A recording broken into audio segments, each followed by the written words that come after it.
Welcome everyone. We'll be starting momentarily. Go ahead and take a deep breath as everyone joins. A little stretch, settle in. Welcome to our community.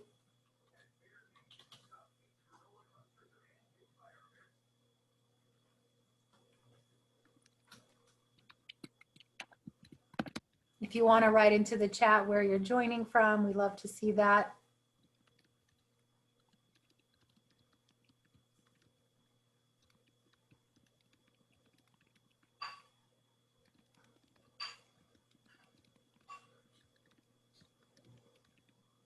Jennifer from Honolulu, welcome, aloha.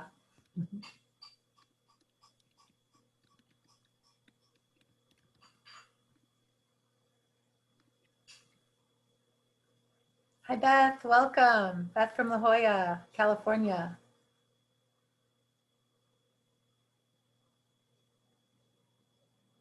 Happy Friday to you as well, Rashida in San Jose. We love when you join us. Hi, Haley in Del Mar, California, and Rick. Hi, Rick. Good to see you coming in from Encinitas, California. And Mark Arcuri from Santa Fe. Always a joy to have you here.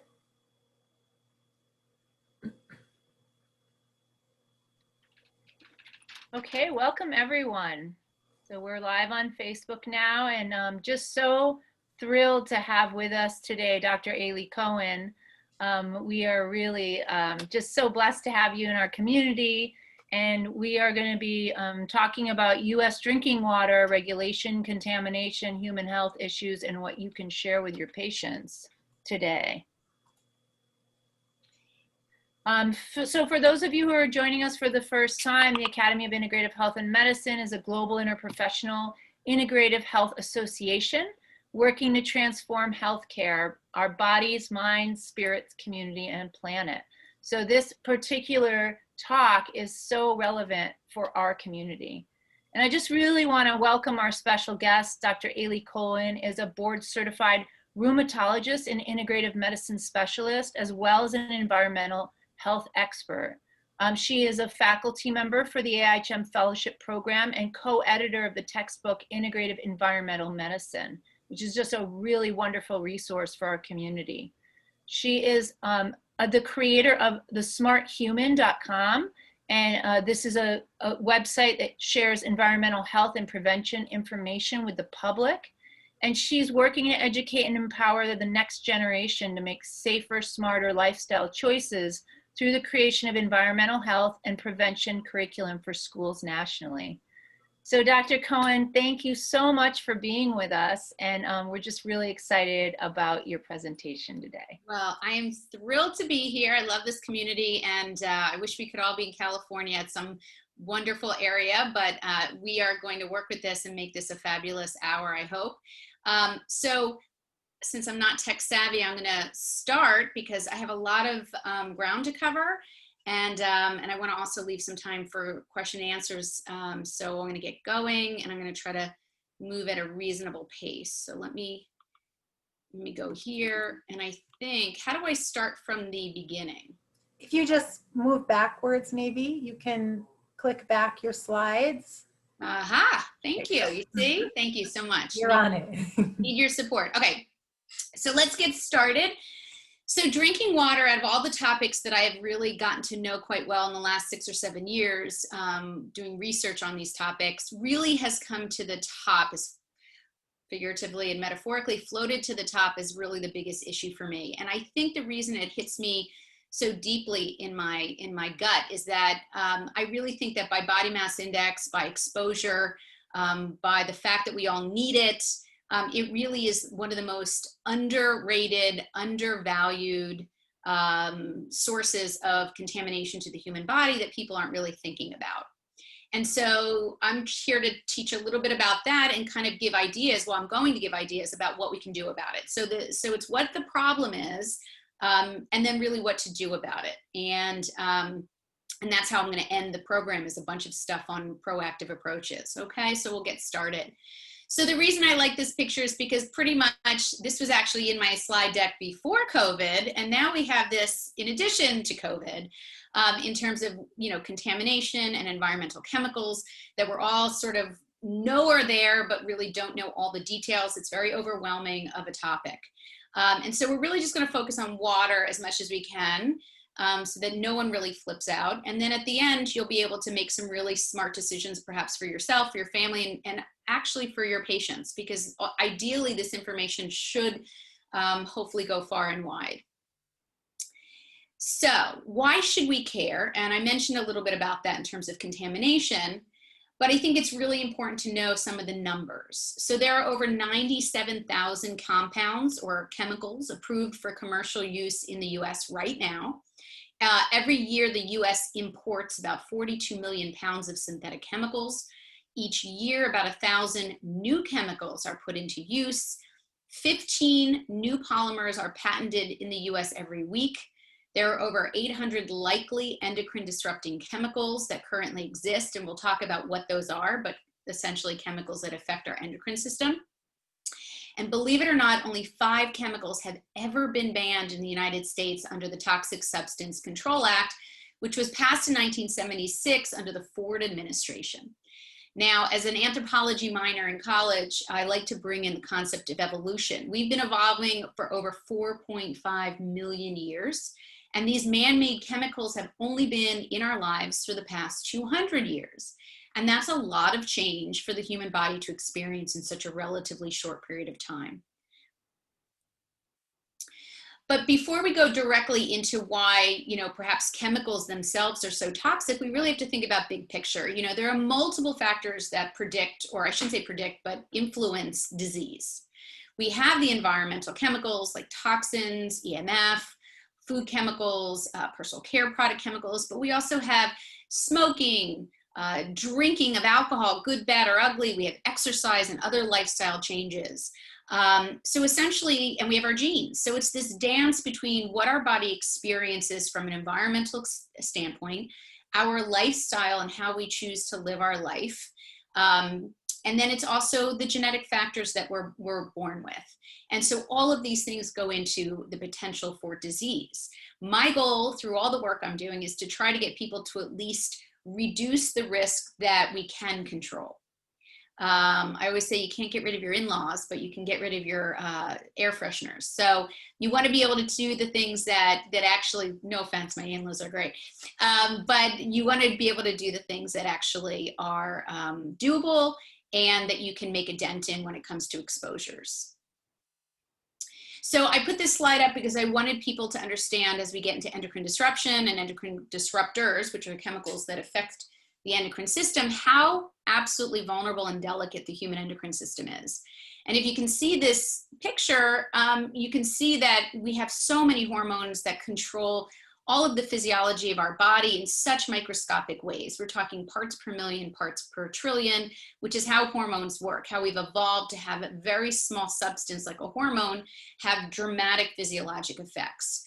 And the reason those values are so low is because we've conserved that over time. Otherwise, we'd have rapid building and breakdown of hormones, and it wouldn't be as efficient.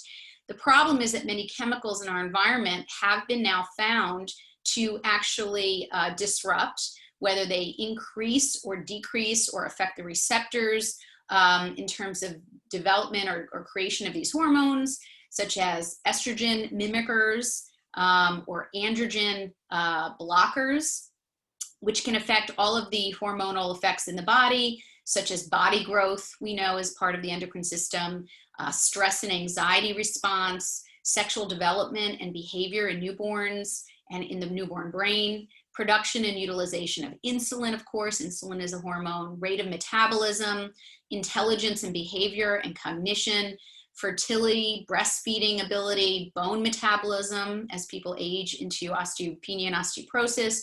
So we know just how delicate. Also obesity, of course, metabolism, just because it's so pertinent right now with COVID-19 and other comorbidities. This was the cover of 2018, was it, or 19, Time magazine, which we're going to talk about is how these chemicals can affect the rest of a child's life, especially if there's exposure in utero. So what are endocrine disrupting chemicals? As I mentioned, these are chemicals as defined by the NIEHS. Endocrine disruptors are chemicals that may interfere with the body's endocrine system and produce adverse developmental, reproductive, neurological, and immune effects in both humans and wildlife. And we know these are real things. This is from the World Health Organization, United Nations Environment Program, did a big report in 2013, which can be found online. You can download it. We know the American Academy of Pediatrics has put out statements, Endocrine Society, and the Obstetrician and Gynecology Society. So this is a real issue, and it should be addressed as much as we can for pre-pregnant and pregnant women as well. So some of the things that affect the endocrine system, or I should say the outcomes from endocrine disruption, which have been identified from exposures, include infertility among Northern Europeans has increased. We know that there's change in sperm quality and quantity, different changes in male genitalia, testicular cancer has risen dramatically, preterm and low birth weight has occurred in many countries.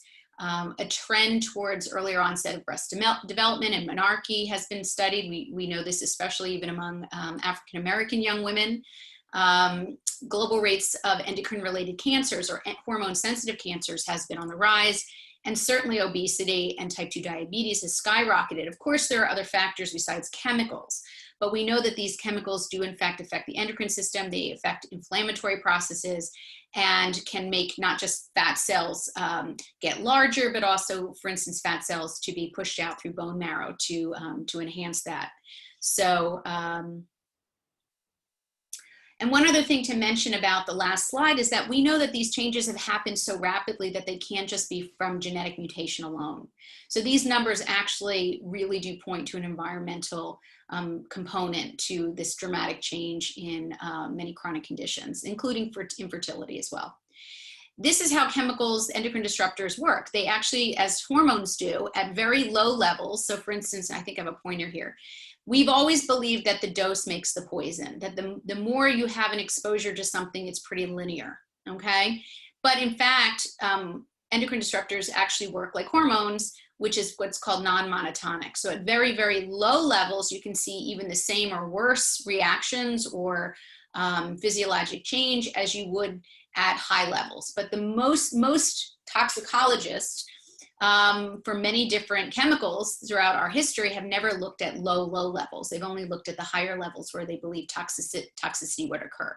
And this is relatively in the last, I would say, 20 to 30 years of this non-monotonic activity of many of these chemicals, industrial chemicals, commercial chemicals, food chemicals. This is how they work. So who is affected by chemicals? Because we're going to get into water. I'm going to try to go a little faster here. But we know that certain periods of development are critical to exposure. So it's not just what you're exposed to, but when you're exposed to it. We know in utero development or exposure is really quite important in terms of even phthalate exposure, which is a group of chemicals that can affect boys' genitalia. Blocks is basically an androgenic blocker. We know during toddler years, there's a dramatic amount of growth and development. Certainly puberty, which is, when teenagers are teeming with hormones, that's where I want to intervene with the work I do with high school students and really get them to understand at that age about their hormones and how that's so pertinent to environmental chemicals and endocrine disruption.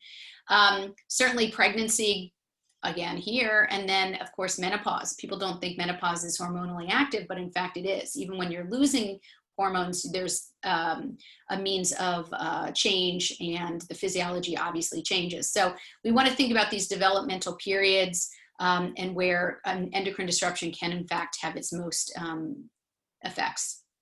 So let's talk about drinking water, okay? We know that in pregnancy, for instance, or any exposure, that when a fetus is actually exposed matters. We see here from this chart, this is actually based on alcohol-related effects. And I think in our book that we just is out now, we did a different chart, but essentially showing that you have different changes of the fetus in terms of physical changes to the body. And these are the different periods in weeks. And so it's really critical to understand, again, not just in utero exposure, but even within the weeks of in utero exposure, where you can have changes with specific parts of the human body. And certainly the central nervous system, brain and spinal cord you can be affected throughout the entire growth and development period in utero.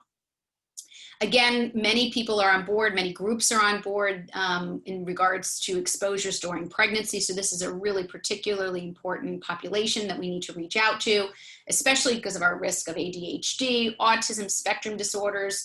And we know that, in fact, exposure in utero does have an impact on whether or not children develop these disorders. So this was actually, I believe, from it was a call to action this is from July 2016 issue of JAMA. And I think it's quite important if you can find this. I'm happy to share it as well.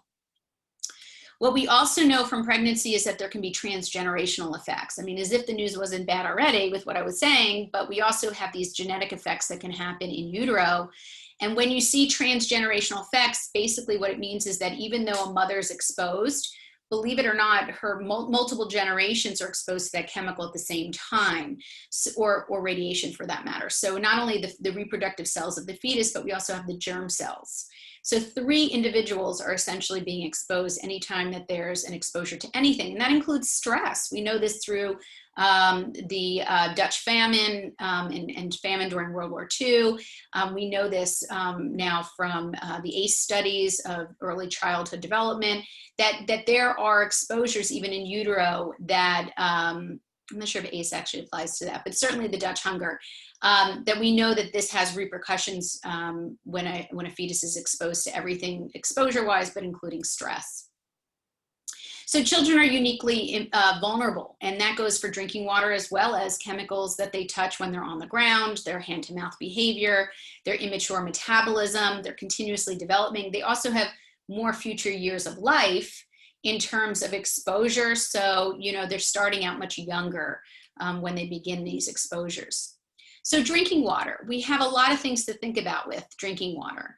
Whether or not it's municipal water, which is treatment plant water. We have over 160,000 water treatment plants or waste management plants in this country that serve over 250 million Americans. The majority are fed water through these municipal treatment plants or city water.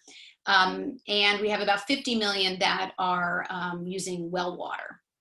And they all have their issues. They both have their issues. We'll go into some of them, but also there's bottled water, which we're going to go into. So there's 3 different choices of sources. You can have filtered or unfiltered water, glass bottles or carboys, how you get your water in terms of storage, water testing, whether that's necessary and why there are limitations to that. And certainly water bottles, the type of container, plastic, glass, Nalgene, and what people look for is BPA free. So we're going to go into that. So this was another committee opinion by the American College of Obstetricians and Gynecologists in terms of environmental agents. And so this probably should have been early up, but essentially you can see that everyone's on board that this is a real health problem. And that in utero exposure, when you have neurons being formed at a rate of 250,000 per minute, on average over the course of a pregnancy, that's a lot of potential for things to go awry. And this was the lead researcher who's fabulous, and she's director of the University of California, Davis Tender program. So drinking water. We know, and a lot of the people listening today are physicians or healthcare providers, and so we do know this a little bit from kind of high school biology and med school. Our bodies are essentially made up of water. We have a little more saline in certain parts of our body, such as our tears and our tear ducts, but we are essentially made up of water, which makes it just so important in terms of body mass index. How much and what we give our body in terms of water. What does water do? It moistens the air we breathe. It carries nutrients to cells. It regulates pH of our body, which is critical and very, very narrow. Regulates body temperature, protects and cushions our vital organs. It cushions joints, makes our tendons flexible. As a rheumatologist, as we get older, our tendons tend to get dried out. more stiff, and they tend to actually rupture much more easily than would be as a child. So we get a lot of rotator cuff tears out of nowhere. So that's something that's important about water. It removes waste and toxins through many different ways: sweat, urine, feces, mucus, GI system, and even the vaginal canal. So as I mentioned, public drinking water, approximately 160 public wastewater supply systems. And of course, there's definitions for what's public versus private. Essentially for public water, 80% of the water that goes through them is from surface water. So lakes and streams, and 20% comes from groundwater wells and aquifers. But we now know that 86% of the population really does rely on 160,000 public treatment plants. Oops. Okay, and this image actually I'm really proud of, because I helped construct this for the book that is now available called Non-Toxic, which I'll talk about at the end. But this was something that we worked hard on, myself and my co-author, just to kind of give people an idea of how contaminants really get into our drinking water. Because I think once people know, they're almost blown away. We know that water can come from certainly manufacturing, contaminants can come from manufacturing plants, runoff from agricultural environments, even E. coli and waste from animal production, gasoline leaks. We know that air holds on to many contaminants, and when it rains, it goes into the soil. Dead animals, animal waste, medications. People do not understand that many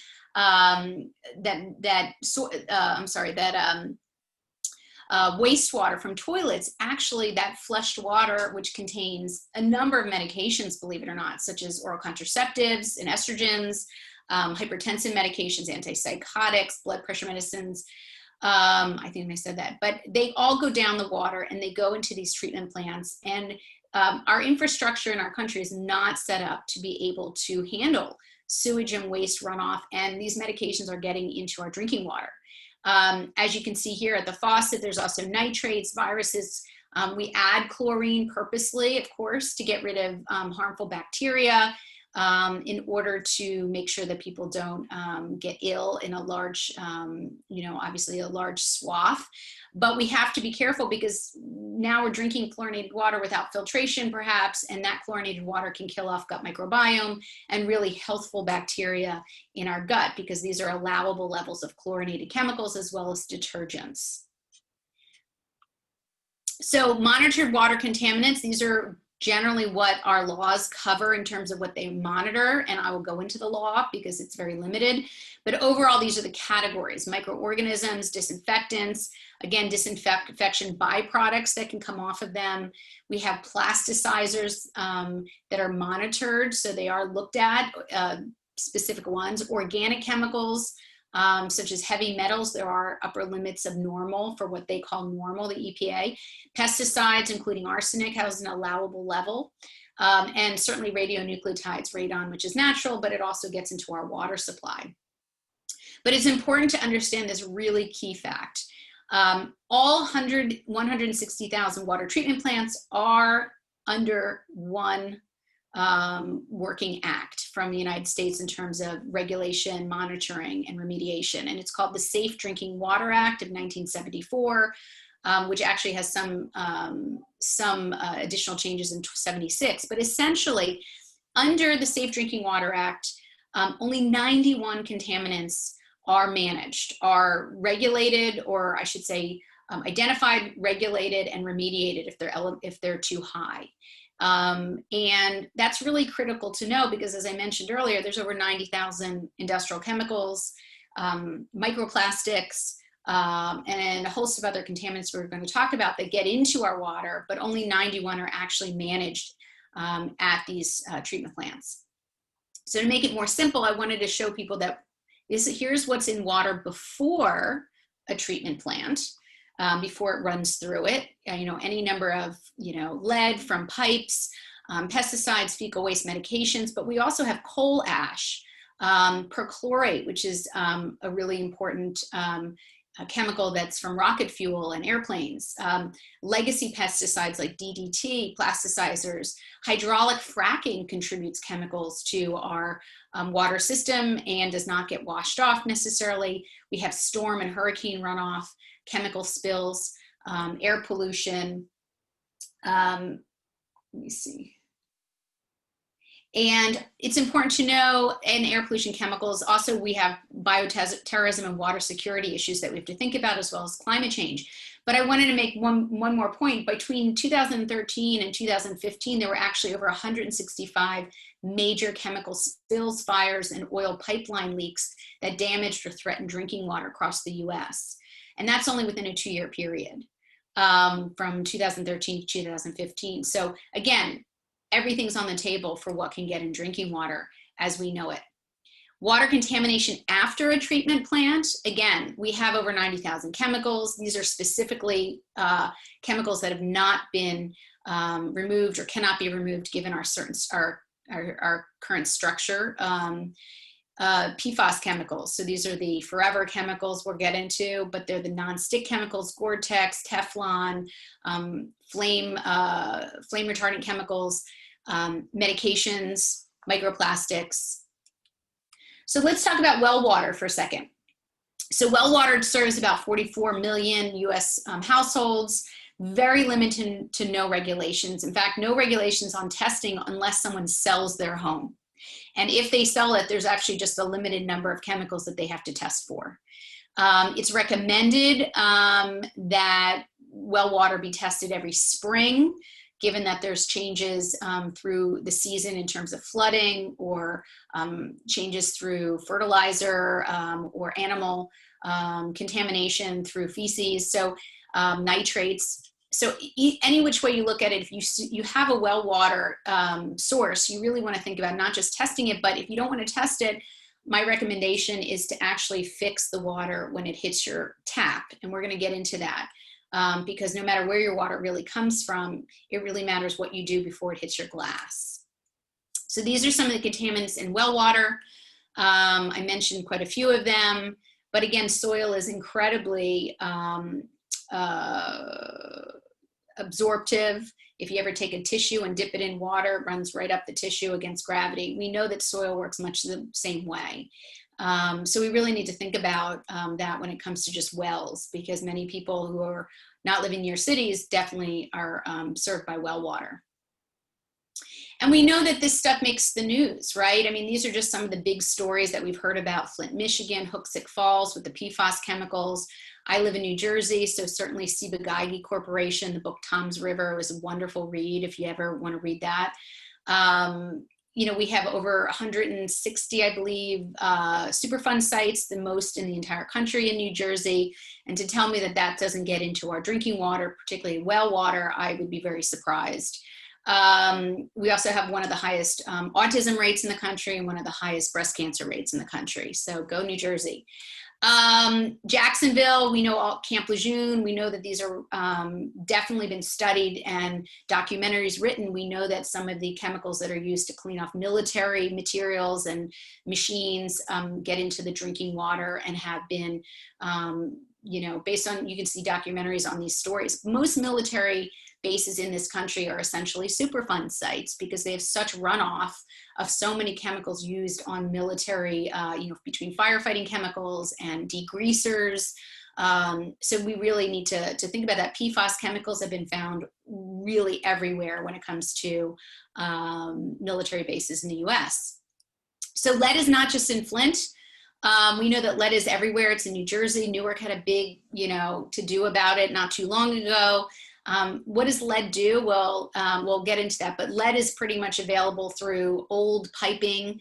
1978 is when lead was taken out of pipes, but we still have it in old infrastructure, old solder, and joints of plumbing, but it's also in bullets and fire ranges.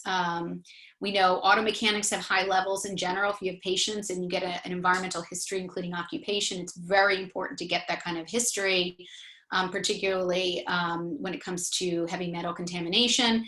I will argue that kids that are ADHD and hyperactive really should get a lead level with those kids because we know that that can contribute to their behavioral changes.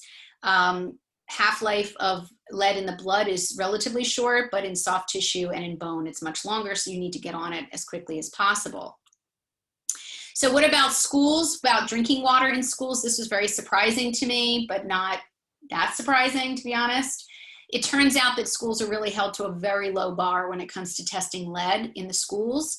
It's assumed that they don't drink a lot of it, so it's no big deal. This was a study that was done by the Chan School of Public Health, or Harvard, and basically what they found was, this is 2018, they found that 44% of the almost 11,000 schools that they were tested found that they had above levels. Lead concentrations were at or above actionable levels, whereas it's like 50%, and that's the schools that actually tested for lead. If you go to, in general, schools are not tested. This was actually information from a 2017 report from the National Survey of U.S. Schools, which was publicly released in 2018. And basically it shows you only 41% of districts serving 12 million students had not tested for lead in 12 months. And 43% of districts serving 35 million students tested for lead. And 35% of those found elevated lead levels.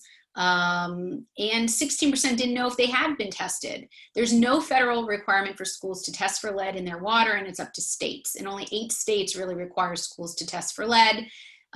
Many others, it's voluntary, but 42 states without any federally required testing. So I think it's really important, kids are getting back to school, but their exposure matters. And so thinking about what these kids go off to school with is important, knowing that the water at school is unlikely to have been tested or maybe not even safe.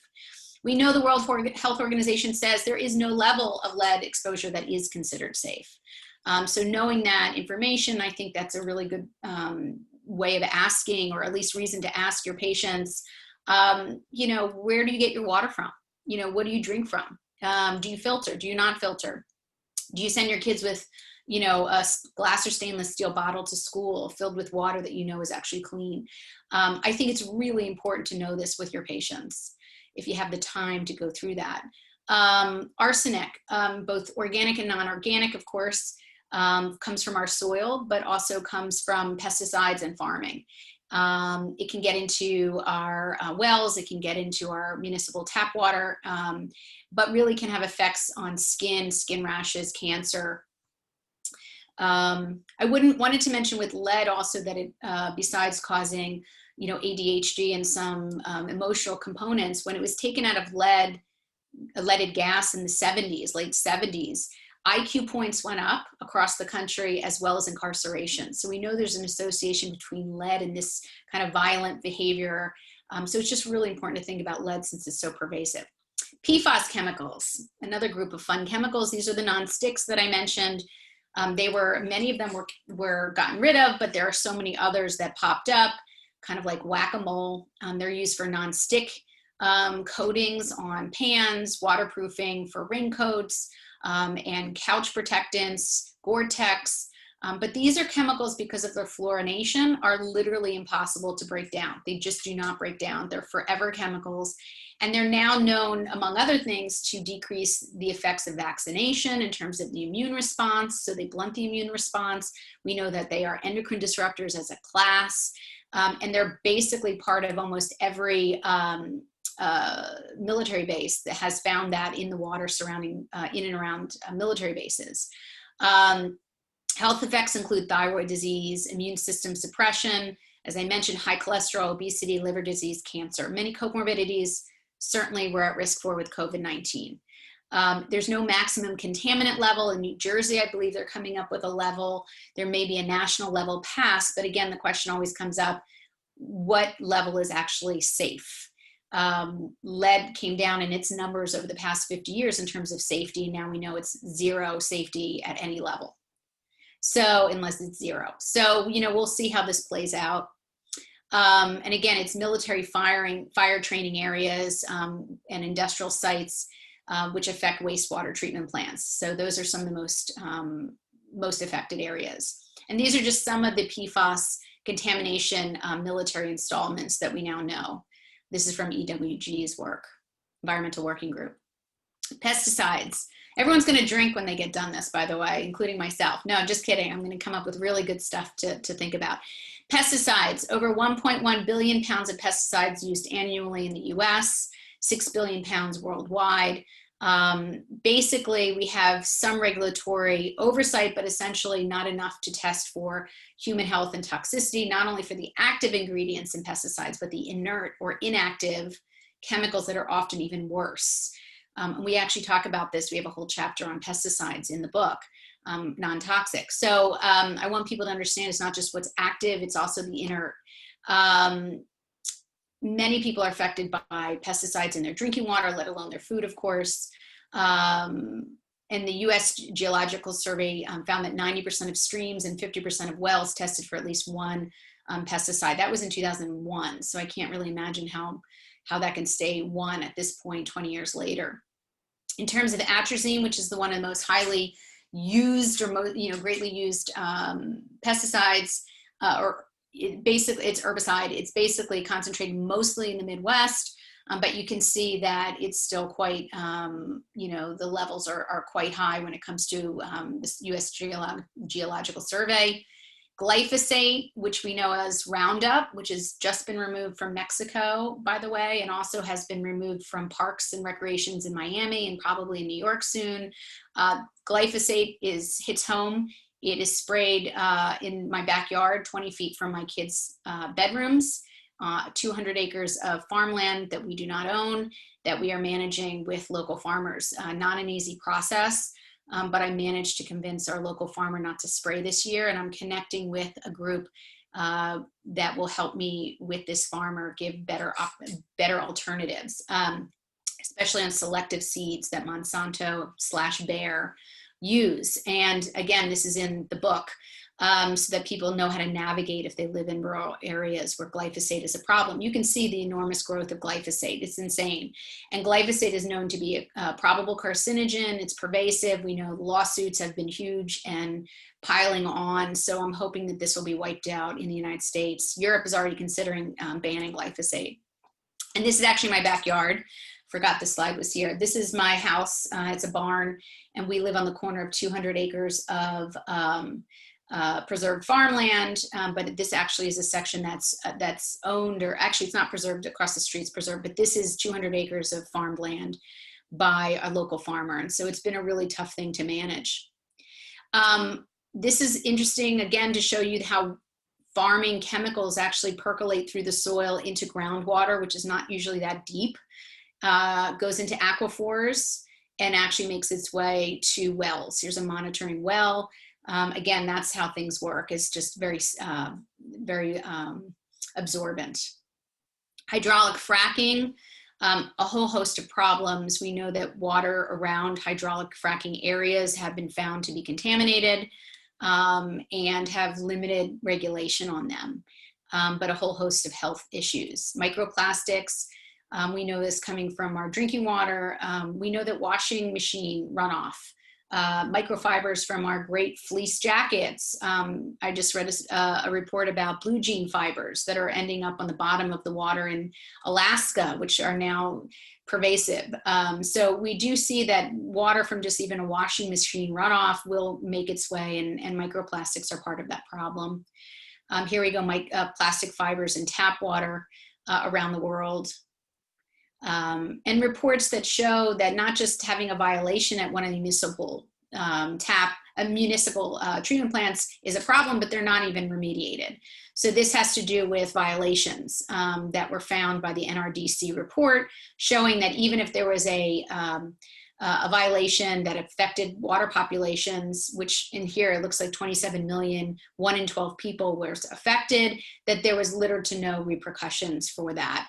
And these were the list of the violations from top to bottom where they exist. And there's New Jersey, number 4. Yay, New Jersey. And this made the news, of course. 4th worst state for drinking water safety violations. So no one's even getting in trouble for it. Here is a report through for New York's report card on their infrastructure, actually written up by engineers. And you can see drinking water is written as a C. It got a C. And here's what the mediocre requires attention, fair to good condition, general signs of deterioration, it says. New Jersey as well, they got a D+. Oh wait, let me see where it is for water levies. Drinking water, they got a C. So their overall was a D+, but they got a C. Go New Jersey.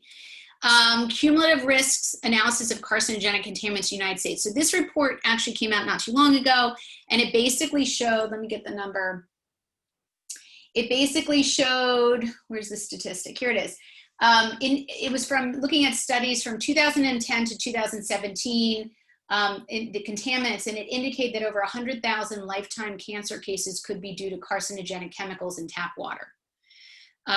So I think it's really important to understand that long-term, low-level contamination does impact long-term health risks. So what can we do about it? And we don't have a lot of time, so that's okay. We're going to keep going. There's lots of places to look up your water and how dirty it is. So EWG, Environmental Working Group, has this tap water database, which should be now 2020. I have to change this slide, but essentially you can type in your zip code and get a lot of information about your local water. I think this is a really proactive and good thing to do, but I'm also going to, and it's free, so it's a good thing. So I'm encouraging that. We want to filter at the point of use. As I mentioned, no matter where your water comes into your home, you have an opportunity to clean it at the point of use, whether it's a carbon filter pitcher above, like Brita or Zero Water, whether it's a refrigerator door carbon filter.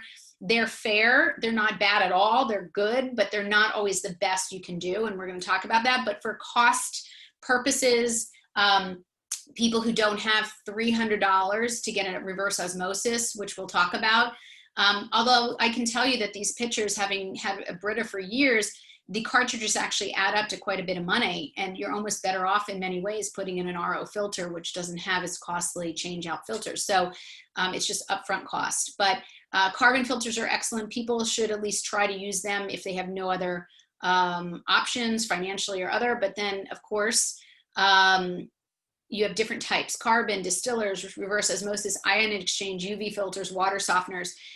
You know, UV filters are going to kill bacteria, but they're not going to take plastics off. Ion exchange is going to do some of the same stuff. Distillers, you still get remnants. So there are definitely limitations to certain types of filters that you need to consider. An RO filter is my personal preference of what I try to tell people to go out and purchase. Not a whole house filter for $6,000, $7,000. But one that's in your kitchen sink underneath. It doesn't take up space. They're not cost prohibitive anymore. You just need good quality, you know, Consumer Reports rated, highly vetted. And it goes through three different, if you can see this, 3 different types or 4 different types depending, of filtration, and it drips into a tank. And so that water has to be stored up because it takes so long to clean it. On average, you lose about 3 to 5 gallons of water to create 1 gallon of clean drinking water. So there can be a change in your water bill, especially those of you who live in California. I know there's water bill issues and cost issues. Here's my argument. You only use this water for cooking and drinking. So in my opinion, the cost is so low compared to the benefit that I think this is critical, that everyone should be thinking about it. This is actually one of our filters in my house. That we change out every 10 months, more or less. It slows down when it gets filled or it gets stopped up. And I kid you not, this is what it looks like every 12 months. Now, our water comes from 40 miles away, American Water Company. They do everything they're supposed to. They do everything right. But again, there can be break in the PVC piping. Again, that's plastic piping. There's detergents. We live in farmland. So any number of things can get into those pipes. EWG also has a great resource for looking up filters. You can go to ewg.org. I recommend transporting water only in glass and stainless steel and not having a plastic lip to any coffee and tea mugs because it's hot plastic again. So you really want to drink out of the stainless steel or glass lip of the bottle. Plastic bottles have a whole bunch of plasticizing chemicals that can affect human health. And they're not overseen by the FDA. They are overseen, by the FDA, not the EPA. The Safe Drinking Water Act does not apply to bottled water. The beverage marketing corporations actually don't even monitor many of the contaminants in their water. And often these bottles are actually tap water. But they have polyethylene terephthalate, and there's some issues with antimony, which is not a good thing in the body. So as you know, plastics will break down with heat and sunlight. And so we have to think about, again, transporting water in glass stainless steel and getting it from a reputable source. These are pictures of the hot sun, 100 degrees, bottled water, Cape May, New Jersey, sitting at a red light in 100-degree weather. I thought that was fascinating. These boxes are interesting. They're sort of like a hot new thing, but in fact, many of the interiors of these kind of carton bottled water or carton waters actually have a lining like a Tetra Pak of plastic. So what's good for the environment is great, but may not be great for human health.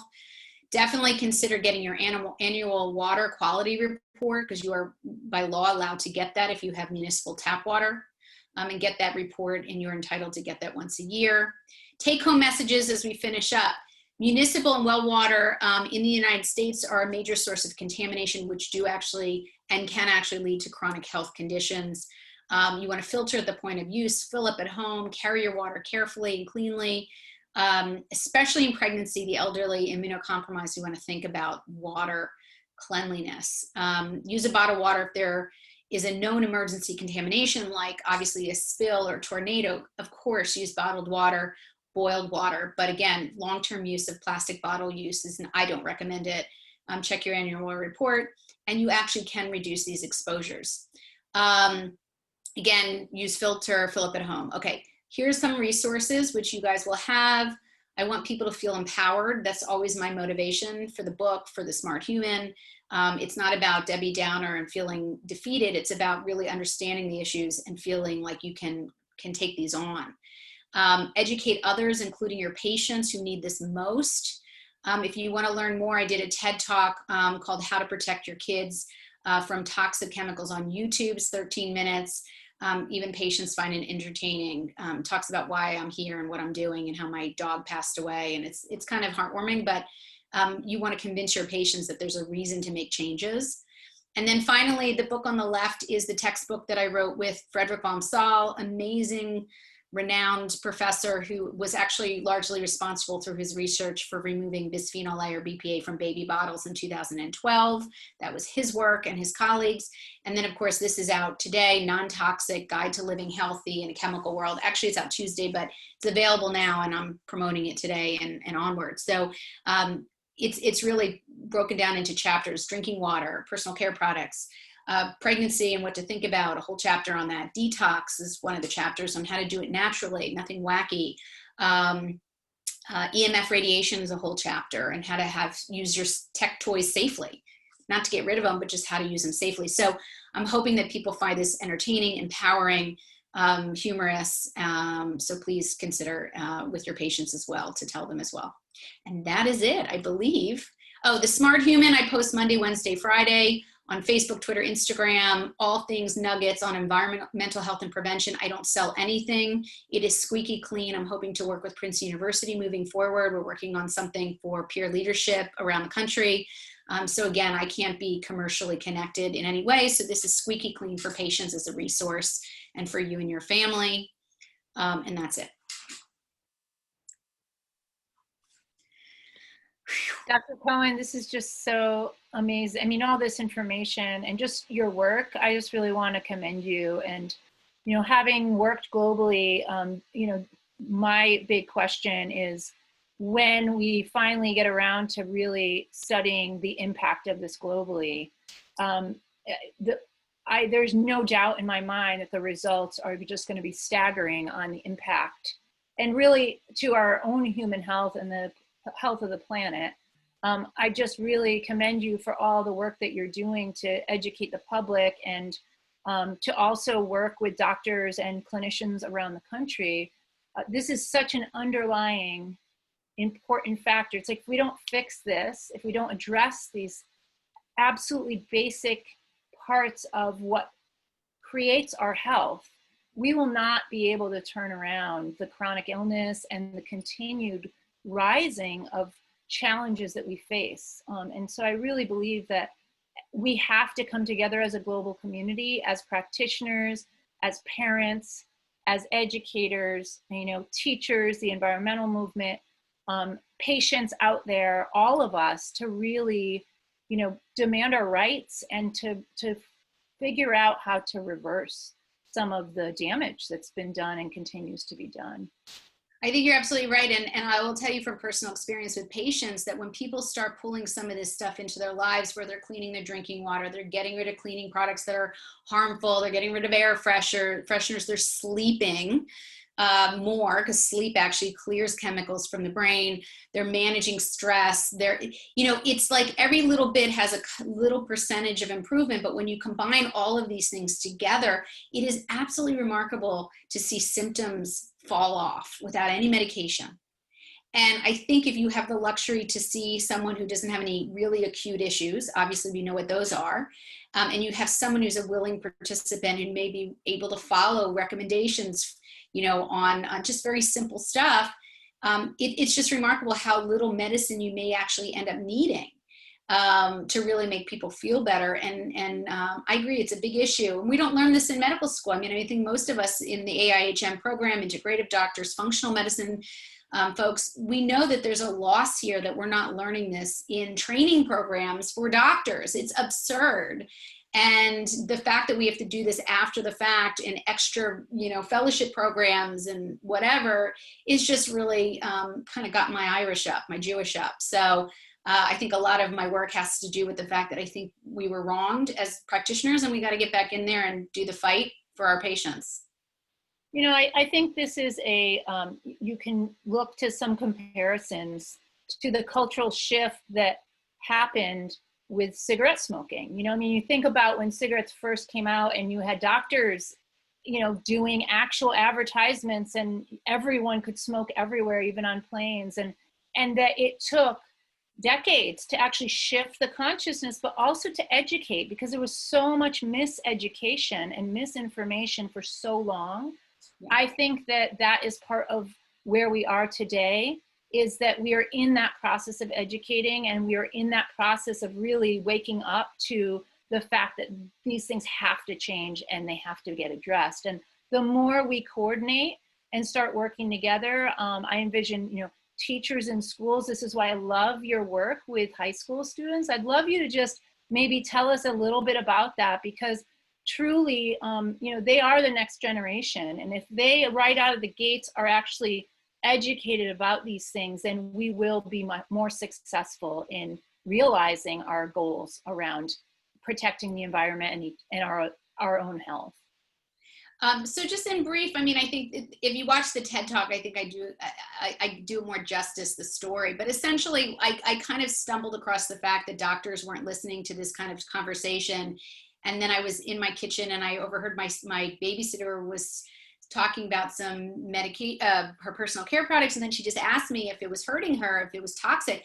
And it was like a light bulb went off, that here was a population that was curious, interested, tech savvy, future voters, future baby makers. This is the group that actually would have the most impact in terms of understanding how chemicals might affect them.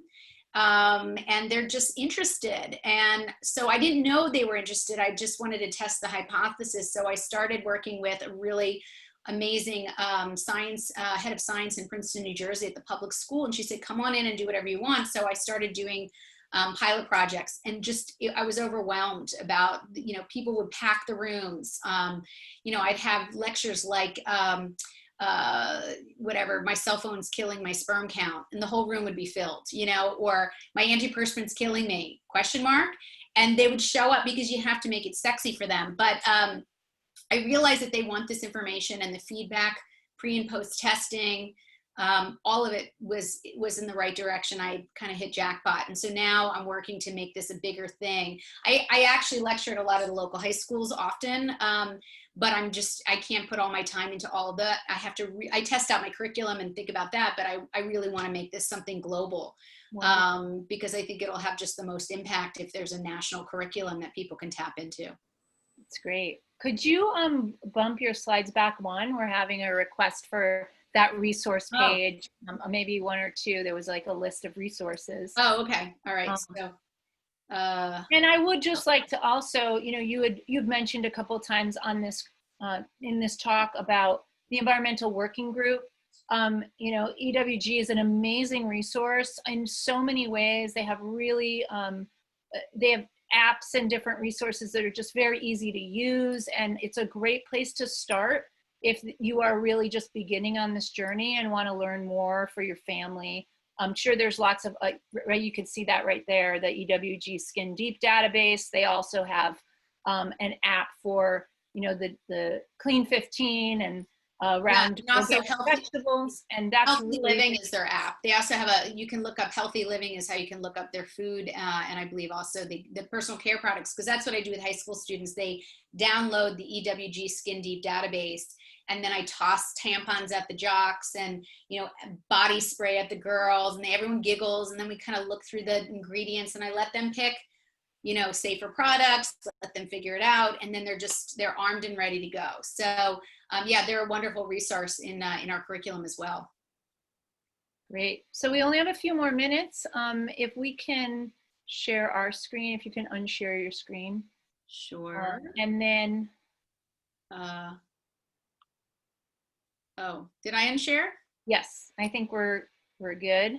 Okay. Jess is bringing the other slides back up. So again, I just really want to thank Dr. Ailey Cohen. I suggest if you haven't gotten her book that's coming out, really take a look at it. It's going to be an amazing resource for the community. And you know, we record these. All of our recordings are on our Facebook page, which is AIHM Global, and then also our YouTube page. So if you want to go back and, you know, go and look at them, all of the resources are free. So feel free to rewatch or share with your own communities, your families, and your other health colleagues. So what's next? I just wanted to kind of end out our day today. We continue to do webinars every week, Monday meditations and wellness webinars. We will not have our Monday meditation this coming week because of Labor Day. So hopefully everyone will be enjoying their long weekend. But next Friday, Mary Purdy will be with us, and the topic is Nourishing the Microbiome, a nation with healthy diet and lifestyle habits. So we really encourage you to come and join our community if you're interested in becoming a member. Join our fellowship program if you're a clinician that really wants to learn more about all of the work that Dr. Cohen has talked about around environmental health, but there's so many topics in integrative health that, you know, our goal is to really transform education for medical providers in this country. So can you advance the slide? Our upcoming conference is virtual this year. It is a very, very reasonably priced conference. There's over 16 CME. It'll be available before and after the actual live event. And we'll have all sorts of amazing speakers around integrative health topics. So please, if you're interested to learn more, come and participate with us. And just stay connected. We have lots of ways to connect through all the different social media avenues. So think about becoming a member, making a donation, or joining a local chapter. You can join a local chapter anywhere in the country for free, and just connect with other community members that really care about health and within ourselves, our communities, and our planets. So again, Dr. Cohen, thank you so much for your time today and just such amazing information. And thanks for having me. I enjoy it, and thank you for making this a great venue to share great information. So it's wonderful. Thanks, Tabby. Yeah, we'd love to have you back. There's just so much, right? This is one tiny sliver of environmental health, really. Right. Little at a time. I don't want to overwhelm everyone. Yeah. But you're right. There's plenty to talk about, and we can always get to it as we move forward. No problem. Great. Well, have a wonderful long weekend, everyone. Happy Labor Day. And thank you all those people out there, especially our essential workers that are working to keep us all healthy and safe during these times. Bye-bye. Bye-bye.